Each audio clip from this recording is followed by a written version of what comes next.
this is a fundamentally difficult, maybe impossible conversation for humans. Only a very small fraction of them seem to be willing to actually change their behavior today to not only stop the growth of these land uses, but how do we put money and effort and time into reclaiming them so that we might have streams in the future, which are the ones that our grandparents talked about putting their kids in, or drinking water that is not treated chemically or physically, or being able to see the suite of wildlife. We've lost 96% of our native wildlife. Native mammals and birds are very similar. Insects, we really don't know. So we're sitting with a grade of F minus right now.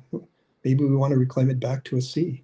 Where have you seen successes in terms of people being willing to, first of all, talk about these non-palatable trade-offs and be able to actually do something about it? Where I've seen communities with tremendous commitment actually doing something would probably be the Akoli region of India, where I worked for a bit, in an area that allowed all their land uses to grow, particularly fueled by more water, because they, over the previous decades, had discovered the ability to drill their aquifers.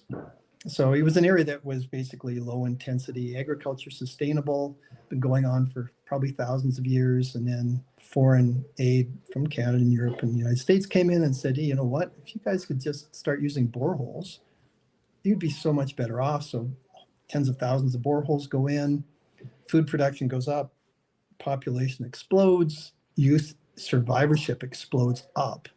Populations are growing now at 4 and 5%. Aquifers get drained, crops fail, people starve. When you're starving, you'll eat whatever's around.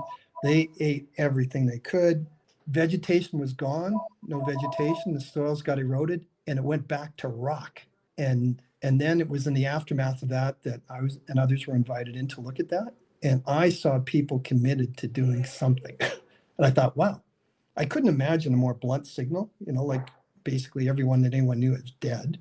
My goodness, these people were committed. Now, at this point, they're dealing with rock. They wanted rock to turn into soil, and they wanted soil to turn into vegetation. And they thought vegetation could be eaten by humans. And man, they are working. They have people out on the ground working with particles of soil just to try and move this particle here so that maybe a water droplet might stay there for 6 seconds, not 2. I saw immense commitment. I'm stunned at how bad shit has to be before anyone seems to go beyond rhetoric and want to do something about it.